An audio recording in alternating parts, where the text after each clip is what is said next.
जटिल समस्या हो या भाग्य बाधा हो, व्यापार, नौकरी, शादी की समस्या, करियर की चिंता हो या वैवाहिक जीवन में हो सुख का अभाव, पाइए अपनी समस्त ज्योतिषीय तथा वास्तु समस्याओं का सरल, चमत्कारी, प्रभावशाली समाधान। एक जाना माना और विश्वसनीय नाम, आचार्य पंडित श्री वैभवनाथ शर्मा जी, काशी के 400 वर्ष पुराने प्रतिष्ठित और अंतरराष्ट्रीय ख्याति प्राप्त राज ज्योतिषी परिवार की 8वीं पीढ़ी के ज्योतिषी और वास्तु शास्त्री आचार्य पंडित श्री वैभवनाथ शर्मा जी के द्वारा।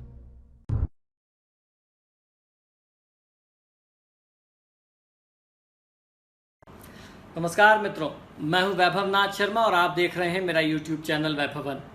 मित्रों, मेरे इस YouTube चैनल के माध्यम से आपको बहुत सारी आवश्यक जानकारियां घर बैठे ही मिलती रहती हैं।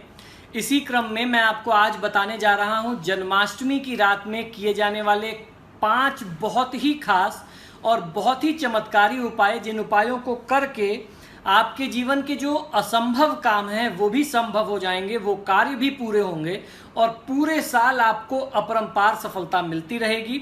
साथ ही साथ मैं आपको बताऊंगा आपकी राशि के अनुसार किस प्रकार आपको भगवान श्री कृष्ण की पूजा आराधना इस जन्माष्टमी पर करनी चाहिए, जिससे आपको ताबड़तोड़ सफलता, अपरंपार सफलता मिलती रहे।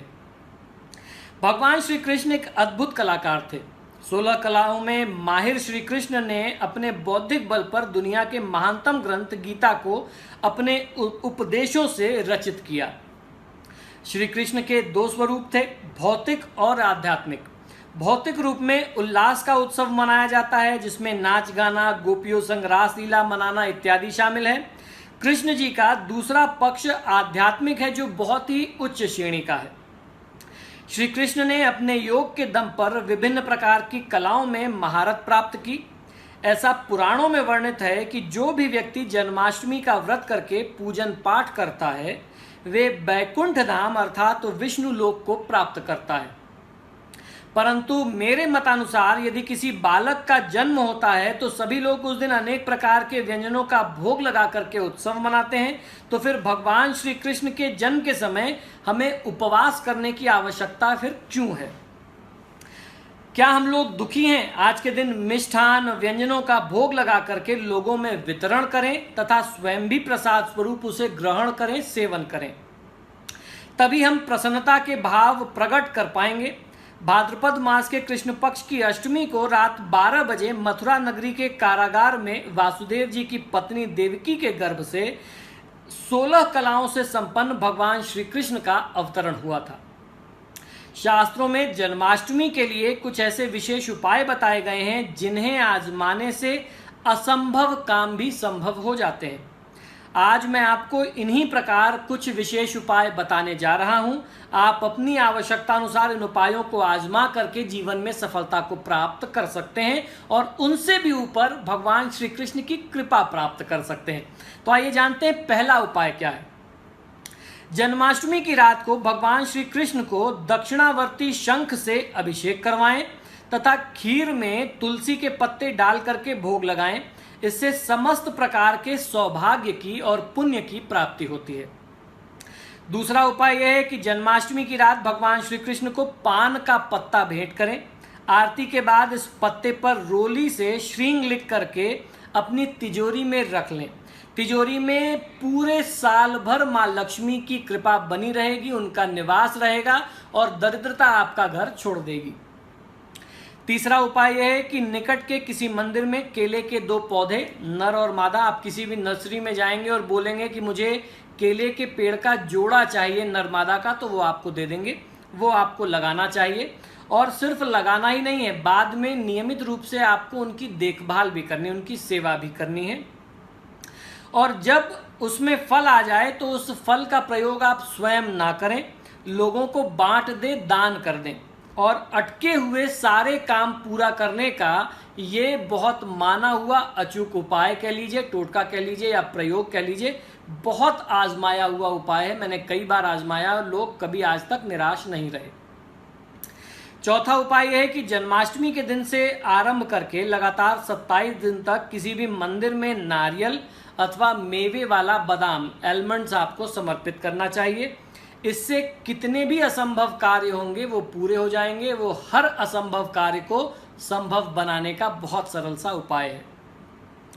पांचवा उपाय यह है कि जन्माष्टमी पर रात 12 बजे भगवान को केसर मिश्रित दूध से अभिषेक करें।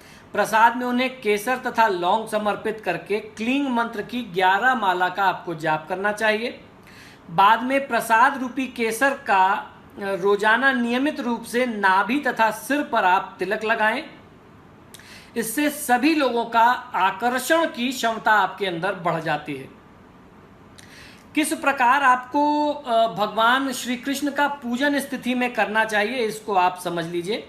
साधारणतः आजकल लोग इस व्रत में दो मत रखते हैं। स्मार्ट लोग जो हैं वो अर्धरात्रि का स्पर्श होने पर या रोहिणी नक्षत्र का योग होने पर सप्तमी सहित अष्टमी में भी उपवास करते हैं, किंतु वैष्णव लोग सप्तमी का लेश मात्र भी स्पर्श होने पर दूसरे दिन ही उपवास करते हैं। तो इस प्रकार आप भगवान श्री कृष्ण का पूजन इत्यादि करके अपने जीवन को सुखमय बना सकते हैं। इन 5 उपायों को आप अपनाएंगे तो जीवन में किसी भी प्रकार का कष्ट नहीं रह जाएगा और साल भर आपके किसी भी कार्य में विघ्न भी नहीं आएगा और निरंतर मां लक्ष्मी की कृपा आपके परिवार पर बनी रहेगी। तो ये तो बात रही 5 विशेष उपायों की। आइए अब जानते हैं कि आप अपनी राशि अनुसार भगवान श्री कृष्ण का पूजन जन्माष्टमी पर कैसे करें। तो इस क्रम में सबसे पहले मेष राशि वाले जातक लोगों को इस दिन गाय को मीठी वस्तुएं खिला करके भगवान श्री कृष्ण का पूजन करना चाहिए और ओम कमलनाथाय नमः मंत्र का 108 बार कम से कम, और अगर पूरे दिन आप मन में निरंतर जाप करते रहें तो उससे उत्तम कुछ नहीं है। ये मंत्र का आपको प्रयोग करना चाहिए। इसी प्रकार वृषभ राशि वाले जातक लोग दूध और दही से भगवान श्री कृष्ण का पूजन करें। दूध और दही का भोग लगाइए और ओम वासुदेवाय नमः मंत्र का पूरे दिन जाप और उच्चारण करते रहिए। भगवान श्री कृष्ण की कृपा बहुत आसानी से आपको प्राप्त हो जाएगी। मिथुन राशि वाले जातक लोग जन्माष्टमी के दिन गाय को हरी घास खिलाएं, पालक खिलाएं और मिश्री का भोग भगवान श्री कृष्ण को लगा करके, माखन मिश्री का भोग लगा करके आप उनका पूजन करें और ओम गोविंदाय नमः मंत्र का कम से कम 108 बार, और ज़्यादा से ज़्यादा की कोई संख्या नहीं है। आप पूरे दिन अपने मन में इस मंत्र का जाप और उच्चारण करते रहिए, आपको लाभ अवश्य मिलेगा। इसके बाद कर्क राशि, जन्माष्टमी के दिन आटे में मिश्री मिला करके भगवान श्री कृष्ण को भोग का प्रसाद आप वितरण करें। ओम हिरण्यगर्भाय अव्यक्त रूपिणे नमः मंत्र का जाप आप निरंतर पूरे दिन करते रहें, आपका कल्याण अवश्य हो जाएगा। सिंह राशि वाले जातक लोगों को जन्माष्टमी के दिन मीठे चावल का भोग लगा करके भगवान श्री कृष्ण का पूजन करना चाहिए और ओम क्लिंग जगधराय नमः मंत्र का पूरे दिन आप जाप और ध्यान करते रहें, उच्चारण करते रहें, आपको फायदा मिलेगा। अब कन्या राशि के लोग केसर मिश्रित दूध का भोग भगवान श्री कृष्ण को लगा करके उनका पूजन करें और भगवान श्री कृष्ण की प्रिय है गौ माता, तो गौ माता को रोटी अपने हाथ से स्थिति में आप जरूर खिलाइए। ओम पीतांबराय नमः मंत्र का निरंतर आपको जाप इस पूरे दिन में करते रहना है। इसी तरीके से तुला राशि वाले जातक लोग जन्माष्टमी के दिन गाय को पके हुए चावल में कुछ मीठा मिला करके, गुड़ या मिश्री मिला करके आप अपने हाथों से खिलाएं और भगवान श्री कृष्ण को मौसमी फलों का भोग आपको अपनी तरफ से समर्पित करना चाहिए। ये भोग लगा करके आप पूजन करें और ओम श्री उपेंद्राय अच्युताय नमः मंत्र का आप निरंतर जाप करते रहिए। यह है आपकी राशि के अनुसार विशेष मंत्र। इस मंत्र से ही आपका कल्याण होगा, तो इस मंत्र का जाप आपको निरंतर करते रहना है। अब बारी वृश्चिक राशि की। वृश्चिक राशि वाले जातक लोग आटे में पनीर भर करके गाय को अपने हाथों से खिलाएं और केसरिया चावल का भोग भगवान श्री कृष्ण को आपको लगाना चाहिए। ओम श्री वत्सले नमः मंत्र का जाप आपको पूरे दिन निरंतर करते रहना है। इस मंत्र से आपका कल्याण अवश्य हो जाएगा। अब बारी धनु राशि की। धनु राशि वाले जातक लोग कृष्ण जन्माष्टमी के दिन मीठे हलवे से भगवान श्री कृष्ण का पूजन करें, यानी उसका भोग लगा करके आपको श्री कृष्ण का पूजन करना है। और इसके बाद ओम श्री देव कृष्णाय नमः ऊर्ध्वदंताय नमः इस मंत्र का जाप आप निरंतर करते रहें तो आपको बहुत अच्छा फायदा मिलेगा। अब बारी मकर राशि की। मकर राशि वाले जातक लोगों को चने की दाल में थोड़ी सी काली मिर्च मिला करके भगवान कृष्ण को भोग लगा करके उनका पूजन अर्चन आपको करना चाहिए। और मंत्र में ओम नारायण सूर्य सिंहे नमः मंत्र का 108 बार आपको जाप अवश्य करना चाहिए। उससे ज्यादा आप जितना कर सकते हैं वो आपके लिए कल्याणकारी मंत्र होगा। अब बारी कुंभ राशि की। कुंभ राशि वाले जातक लोगों को श्री कृष्ण जन्माष्टमी के दिन गायों को जौ के आटे की रोटी बना करके खिलानी चाहिए, या जौ के आटे को गूंथ लें और उसकी लोई अपने हाथ से गुड़ रख करके आप गाय को खिलाएं। और भगवान श्री कृष्ण को गेहूं के आटे से बनी हुई बढ़िया पूड़ियाँ देसी घी में बना करके और हलवे का भोग आप लगाएं, हलवा पूड़ी का भोग लगाएं। उसको लगाने के उपरांत आप भगवान श्री कृष्ण का पूजन करें। और आपके लिए जो विशेष मंत्र है यह है ओम लीलाधराय नमः। इस मंत्र का आपको निरंतर जाप करते रहना है। भगवान श्री कृष्ण आपका कल्याण अवश्य करेंगे। अब बारी मीन राशि की। मीन राशि वाले जातक लोग छोटे छोटे बच्चों को बांसुरी उपहार में दें। उनको खेलने कूदने की छोटे छोटे गिफ्ट टॉयज आप उनको गिफ्ट कर सकते हैं। श्री कृष्ण जी को पीले वस्त्र से सजा करके लड्डुओं का भोग लगा करके पूजन और अर्चन करें।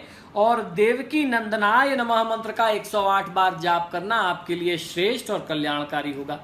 तो मित्रों, आशा करता हूं कि ये 5 उपाय और आपकी राशि के अनुसार जो उपाय और मंत्र मैंने बताए, इनको आप प्रयोग में लेकर के जन्माष्टमी का जो दुर्लभ अवसर है उसे यूं ही खाली नहीं जाने देंगे। अपने जीवन के उत्थान के लिए, अपने कल्याण के लिए, परिवार के कल्याण के लिए, अपनी प्रगति के लिए इन उपायों को जन्माष्टमी के अवसर पर आप जरूर अपनाएंगे, ऐसा मुझे विश्वास है।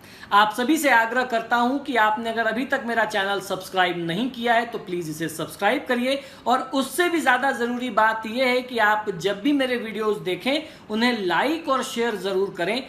आपका एक शेयर किसी जरूरतमंद व्यक्ति का कल्याण भी कर सकता है, किसी बहुत परेशान व्यक्ति को एक जीवन की राह दिखा सकता है। तो आप इन्हें शेयर करना न भूलें। इसी शुभकामना के साथ कि जन्माष्टमी का पर्व आपके जीवन में ढेरों खुशियां लाए, भगवान श्री कृष्ण आपका कल्याण करें। मुझे आज्ञा दीजिए और देखते रहिए मेरा YouTube चैनल वैभवन। जय श्री कृष्ण।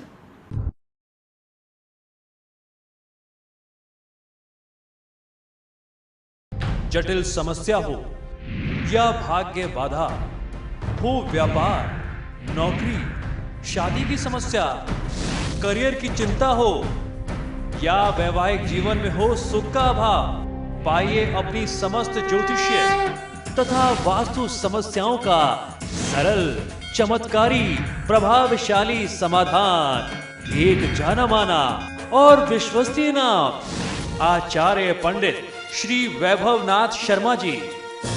काशी के 400 वर्ष पुराने, प्रतिष्ठित और अंतरराष्ट्रीय ख्याति प्राप्त राज ज्योतिषी परिवार की 8वीं पीढ़ी के ज्योतिषी और वास्तु शास्त्री आचार्य पंडित श्री वैभवनाथ शर्मा जी के द्वारा व्यक्तिगत या फिर फोन पर अपॉइंटमेंट लेने के लिए कॉल करें 9818 300 146, 9990 724 131 या फिर ईमेल करें sharma.vaibhav@gmail.com पर।